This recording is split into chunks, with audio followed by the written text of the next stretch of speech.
Assalamualaikum warahmatullahi wabarakatuh. Bertemu lagi dengan saya Yadi Jaya Santika dalam podcast Kabar Banten TV.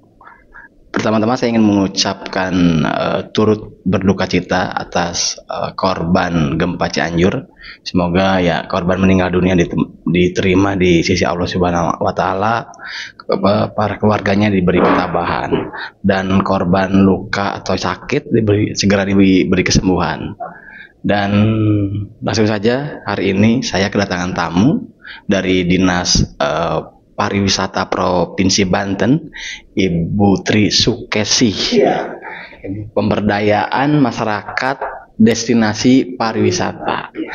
Bu, tadi di awal saya sampaikan kita tahu bahwa kemarin bencana cukup besar ya, gempa 5,6 kalau tidak salah, Kabupaten Cianjur dan beberapa termasuk Banten ya. Tentu kalau kita lihat beberapa rentetan ya, ini kan pasti kalau soal ini maka pariwisata salah satu yang menjadi perhatian, apalagi ini kita jelang akhir tahun. Nah, bagaimana Bu kondisi pariwisata di Banten di lapangan, Bu? Ya, seperti kita ketahui bersama Pak bahwa 2 tahun terakhir ini setelah pasca COVID-19, dunia pariwisata termasuk dunia pariwisata di Banten itu turun ya, kunjungannya sangat turun sekali, anjlok bahkan. Nah, setelah 2 tahun tersebut, sekarang pemerintah sudah mencanangkan tahun kebangkitan pariwisata. Oleh sebab itu kita semua dinas pariwisata termasuk stakeholder-nya semuanya, termasuk stakeholder yang kita stakeholder pariwisata semua kita rangkul untuk kita membawa bersama untuk menghadapi kebangkitan pariwisata ini. Nah sekarang bagaimana Bu? Apa yang upaya-upaya telah dilakukan untuk dalam rangka membangkitkan pariwisata tadi? Ya, seperti itu bahwa di dalam program-program maupun kegiatan dinas pariwisata kami sangat mendukung sekali pariwisata. Selain kita mendukung dalam pembangunan pariwisata, seperti kita membangun berbagai destinasi di 8 kabupaten kota, kita juga selalu mengedukasi para masyarakat atau sumber daya manusianya untuk peserta dalam pembangunan pariwisata. Tidak hanya menjadi penonton, tapi juga menjadi pelaku pariwisata. Selain itu kami juga mengadakan promosi baik di dalam negeri maupun di luar negeri. Oh, jadi tidak hanya di lingkup dalam tapi di luar negeri jadi disosialisasikan. Nah Bu, kalau kita lihat pariwisata itu salah satu penyumbang pendapatan begitu ya, termasuk juga penyedia meningkatkan perekonomian masyarakat begitu ya, menyediakan lapangan pekerjaan segala macam. Nah sampai saat ini Bu, bagaimana situasi kalau kita lihat di Banten kan lebih didominasi kalau kita lihat destinasi yang populer gitu ya, itu di sekitar pantai kayak Anyer, Carita segala macam gitu ya. Nah beberapa hal muncul misalnya Bu soal karcis kayak gitu Bu, soal tiket, bahkan mungkin bagaimana pengelolaan kuliner di sekitar. Nah bagaimana tuh Bu? Ya, apalagi menghadapi Natal ini, kami dinas pariwisata sangat krusial untuk menjaga keamanan dan kenyamanan bagi wisatawan yang akan berwisata pada saat Natal maupun Tahun Baru. Kita ada kegiatan yang namanya kegiatan siaga wisata. Apa tuh? Siaga wisata yaitu suatu kegiatan yang kita laksanakan di program kami, yaitu yang leadingnya di sini kami dinas pariwisata. Tapi kami juga bekerjasama dengan BPBD, dengan Basarnas, dengan Pol PP untuk menjaga keamanan dan kenyamanan pada saat sepanjang Natal. Ya, seperti itu. Dan kalau kita lihat ya bukan hanya soal salah satu yang sekarang muncul Bu, soal bencana nih Bu. Iya, bencana. Kita tahu bahwa sekitar pantai itu kita di Kabupaten Serang Anyer, Carita, Panengan dan sebagainya. Nah, apa sih Bu dampaknya cukup besar gitu ya, dan apa yang dikeluhkan atau di para pelaku wisata Bu terkait dengan soal bencana gempa gitu kan, ini mungkin ada trauma tersendiri atau gimana di pelaku wisata dan lain sebagainya, termasuk mengkampanyekan bahwa ini aman gitu. Iya, memang kalau memang dampak daripada tsunami ataupun bencana alam yang lain memang membuat kita trauma ya Pak ya. Tapi kami selalu menggaung-gaungkan agar kita tidak berlama-lama untuk trauma. Kita harus bangkit. Pada saat Natal tahun baru kita juga di kawasan pantai ya, kawasan pantai Anyar, Cinaka sampai daerah sampai selatan Carita gitu ya. Carita itu yang dulunya pada zaman 80-an 90-an itu booming, sekarang pun booming lagi Pak. Misalnya Bapak perhatikan pada saat libur Lebaran atau liburan Natal tahun baru, itu luar biasa membludaknya pariwisata, sehingga kami sangat kewalahan pada saat sangat kewalahan pada saat mengcounter kebeludakannya para wisatawan. Oleh sebab itu kami bergandengan tangan dengan Pol PP, dengan Dishub, dengan Mbak Lawista, dengan Basarnas. Butuh banyak pihak ya terlibat. Nah Bu, kalau dilihat dari potensinya, konon katanya bahwa digaungkanlah soal Bali kedua lah apa gitu. Nah sebetulnya potensi wisata di kita di mana sih Bu, di tingkat nasional maupun di internasional? Iya, kita kan juga di kawasan ekonomi khusus di daerah Tanjung Lesung itu kan adalah menjadi salah satu daripada 10 destinasi wisata yang digaungkan menjadi 10 destinasi selain Bali. Dilakukan oleh Kementerian Pariwisata. Begitu, Pak. Jadi destinasi Tanjung Lesung adalah salah satu dari 10 yang dicatatkan sebagai Bali kedua oleh Kemenpar ya. Kemenpar. Apalagi kalau kita lihat infrastruktur ke selatan sudah sangat menunjang. Iya.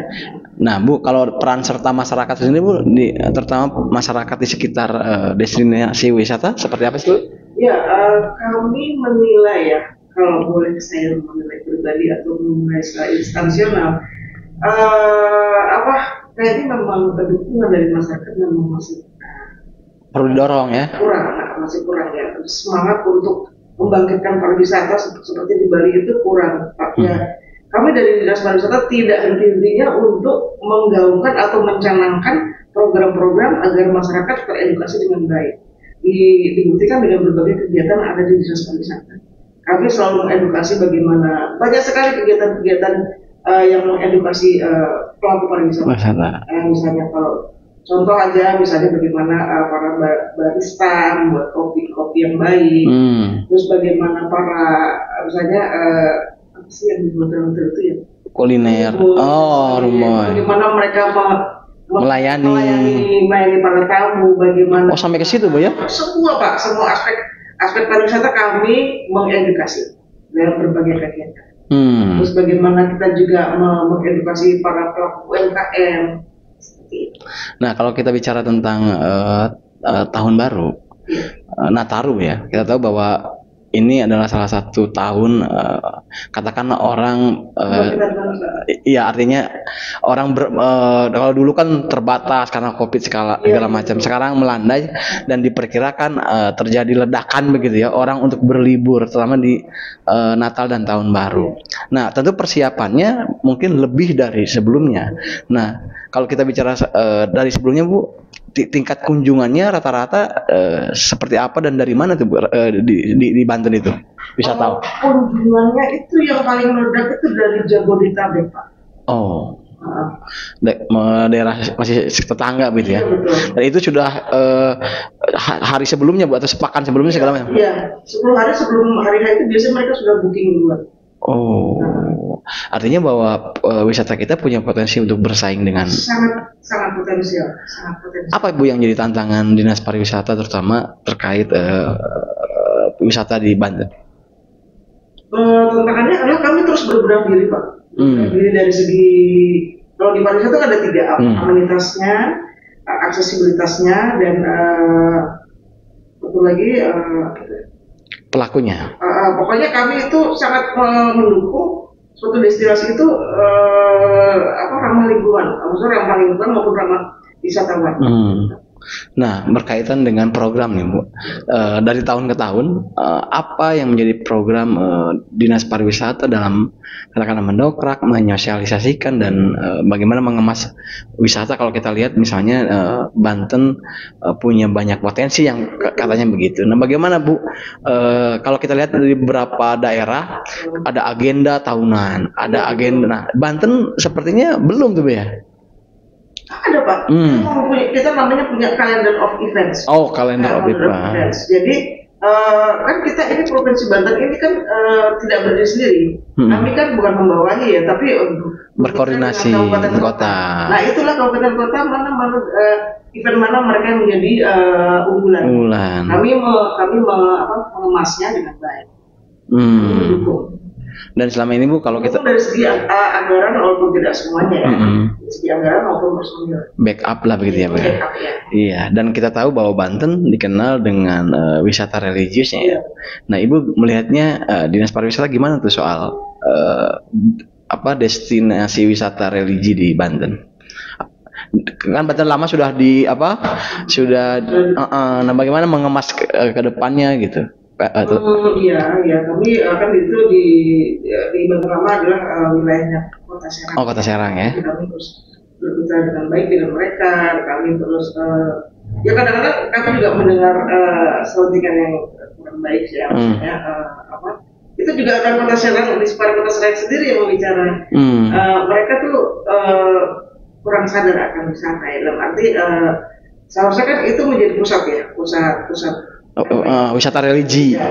Seharusnya mereka punya daya untuk program konsep begitu ya. Konsep yang jelas gitu. Jangan sampai misalnya begitu ada wisatawan langsung parkir di tidak tertata begitu ya. Tertata dengan baik. Harusnya kan tertata dengan baik. Di situ juga katanya di Park Kota Serang juga sudah menetapkan suatu tempat untuk kuliner. Tapi nyatanya ya masih belum maksimal. Ya. Nah, kalau kita melihat Bu, dengan identitas religi itu, sebetulnya kan Banten punya cukup besar potensinya di situ ya, di destinasi religi. Cuman kalau saya dengar tadi harus berkaitan dengan wilayah. Nah, bagaimana tantangan membangun koordinasi itu dengan daerah di dalam sektor pariwisata, sulitkah Bu? Sangat tidak sulit Pak. Kalau koordinasi itu tidak sulit. Kita koordinasi, apalagi kita kan sesama unsur pemerintah ya. Nah di sini berarti kita justru koordinasi dengan masyarakat setempat itu kita tekankan. Nah kalau kita bicara tentang destinasi Bu, masyarakat sekitar tadi yang belum maksimal dari kalau kita lihat di Bali berbagai sektor mendukung gitu ya. Nah kalau kita bicara masyarakat kita di sekitar destinasi wisata tuh gimana tuh? Itu kan sebenarnya menurut saya itu salah satu bagian penting ya dalam wisata. Nah bagaimana dengan masyarakat di Banten di sekitar destinasi wisata Bu?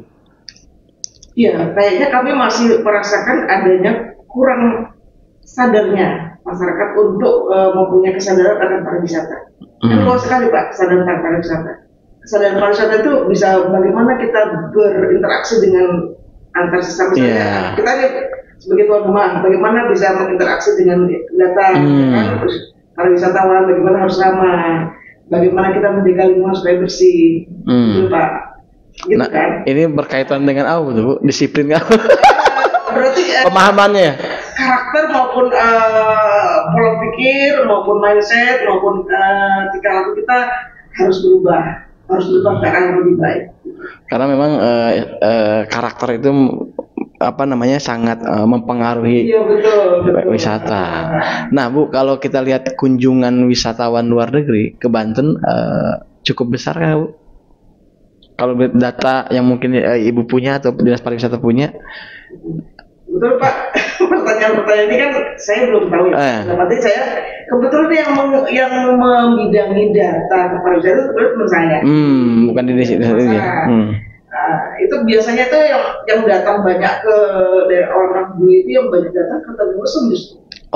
Tanjung Sawarna itu malah justru yang banyak biasanya. Karena tadi itu mungkin promosinya. Nah Bu, upaya promosi apa sih yang sering dilakukan oleh Dinas Pariwisata? Yang jelas kami banyak media baik buklet maupun apa namanya leaflet kami punya, dan itu terus kami punya juga apa namanya di daerah bandara itu kan punya apa namanya spanduk-spanduk besar. Oh.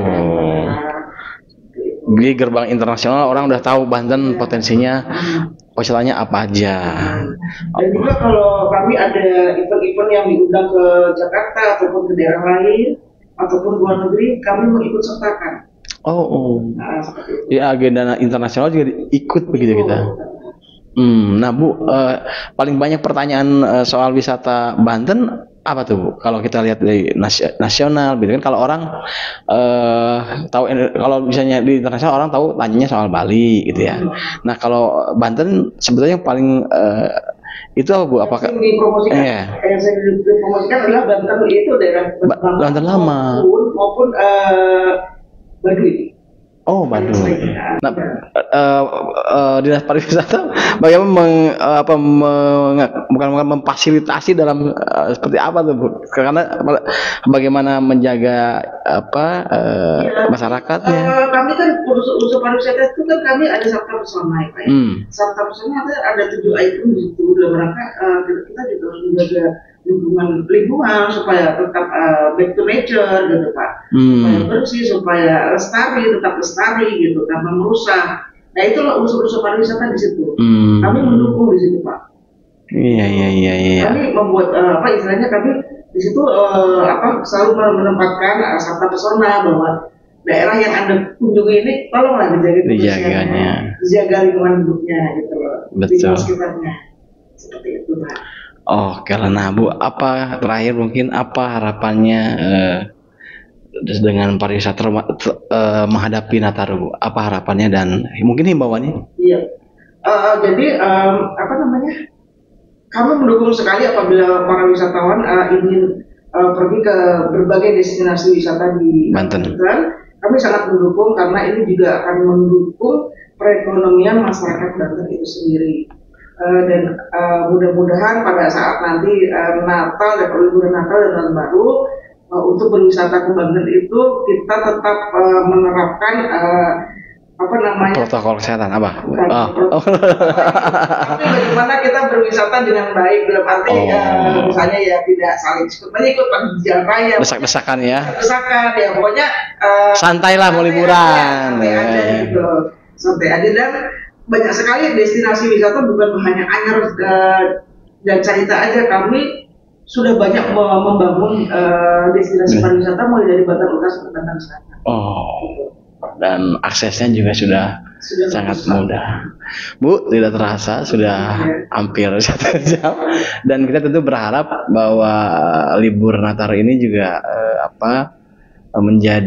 membuat pariwisata di Banten semakin bangkit kembali begitu ya, dan masyarakatnya pelakunya juga saling mendukung ya.